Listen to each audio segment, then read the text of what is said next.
I'm Erin Woodward. I'm the Key Feed Accounts Manager at ServiTech. I've been there for about 5 years.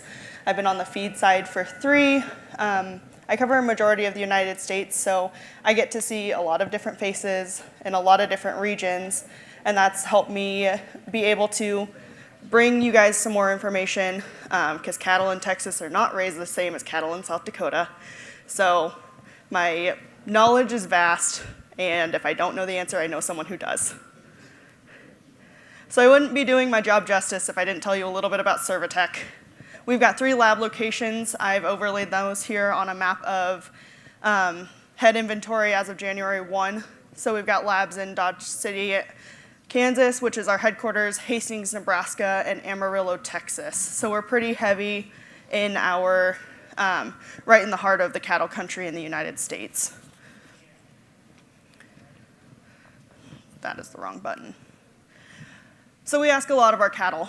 We want our cattle to have good reproduction. We want good milk production for our calves, and we want high body scores.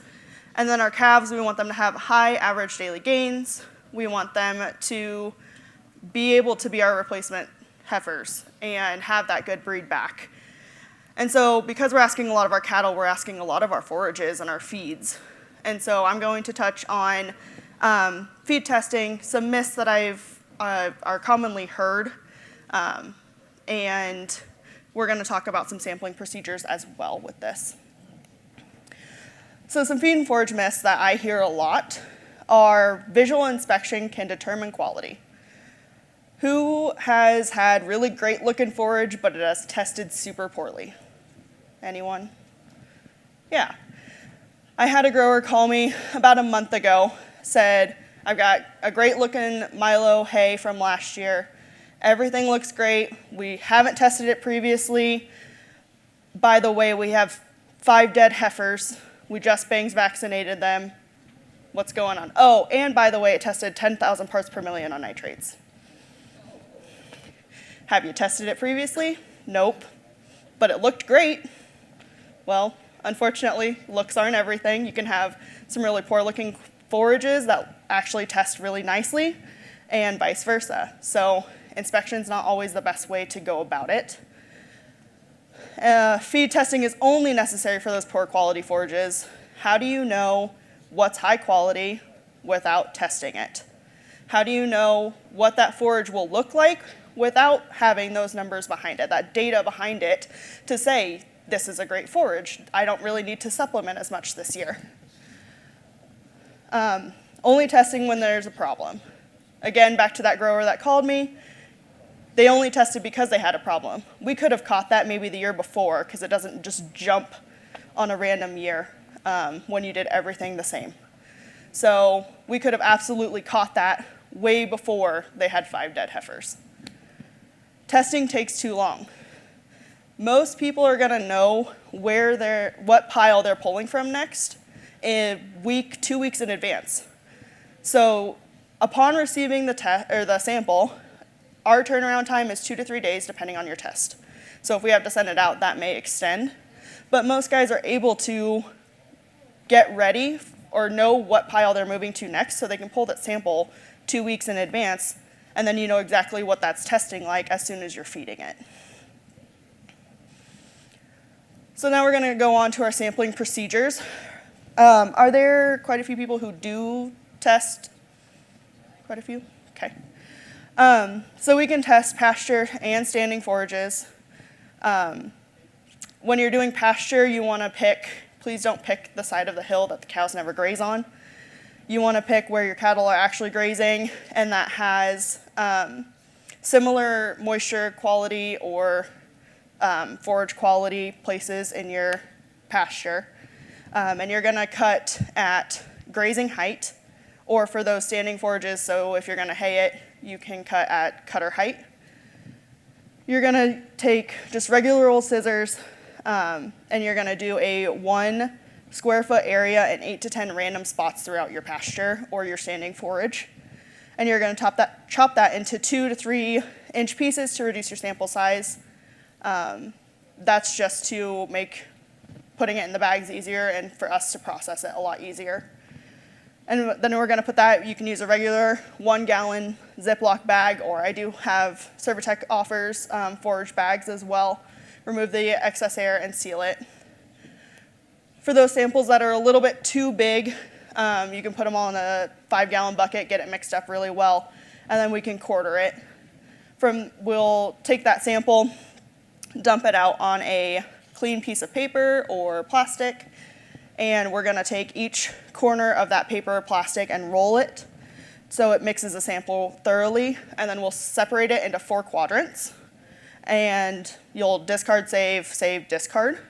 That's just to reduce your sample size and still maintain a representative sample of your field. So hay cannot be quartered, because then we're going to lose some leaf mass and you're not going to have a very good sample. As far as hay sampling, after you've pulled it off the field, you can do square, round, or hay stacks. For the square bales, you're going to go on the short side and make sure you go through those flakes. You want 20 random bales, or about 10% of whatever the crop was that you pulled off of that field. The round bales, you'll go on the apex of the side of the round, and you're going to probe it at a upwards angle with, we recommend a Penn State probe. There's also hand cranks out there as well. But you want to put it at the upward direction so you're not losing moisture. For the hay stacks, you want 4 to 5 in your lot. You'll go 3 per side. You want about a 2-inch clearance on your top sample from the top, or a 2-foot clearance, excuse me, and a 2-foot clearance on the bottom as well. And so that way you're getting 3 good samples throughout those stacks. Those can also be placed in a regular gallon Ziploc bag and sent on to ServiTech, or put into one of our feed bags, whichever you prefer. The last option I'm going to talk about is from the bunks. So if you're feeding out a TMR, you can sample from your bunk. You just want to make sure you get to it before your cattle do, otherwise it'll skew your results. So before delivery, you can put containers from start to finish in your bunk, just evenly spaced out, and your truck will come through and dump in there. You'll have your sample collected already, and those can be put into the bag. After delivery, you can palm up, scoop it, and you want a section from the top, bottom, or middle, or bottom, from start to finish, evenly spaced throughout your bunk as well.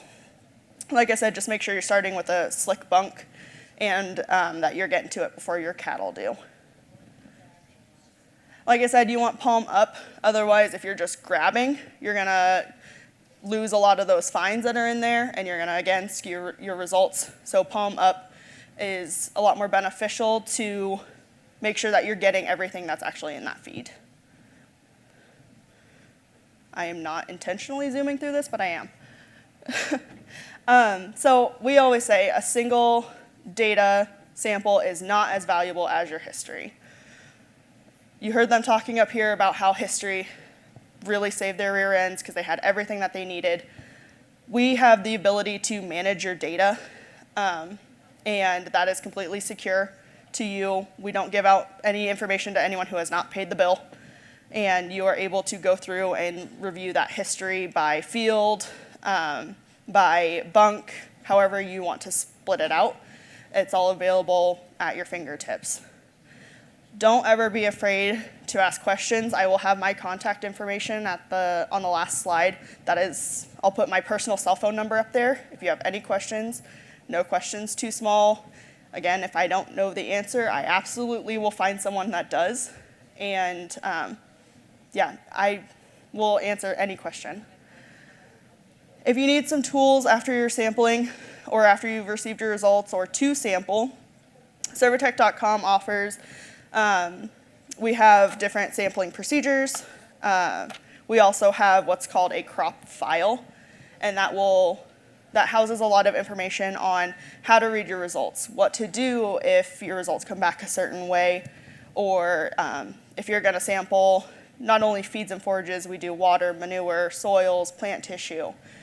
So all of those sampling procedures and result information is available on our website if you ever need it. Even if you're not sending through us, it's always a great resource to have. Again, that's my contact information. That's my email, my personal cell phone number. So if you have any questions, you need sample supplies is available also at servitech.com. But that's what I've got. I promised Doris I would be short, and I think I was a little too short. What's your suggestion on sampling out of like a silage, corn silage? Out of corn silage, you can sample it. We've got guys who sample it out of the truck directly before they even ensile it. Or if you take that same hay probe or even a soil moisture probe, you can scrape and then immediately go in and go diagonal or zigzag through that face. But still keep your equal distance from top to bottom. Correct. Yep. Yep. Any other questions? Okay. I told you I'd keep it short. Thank you, Erin.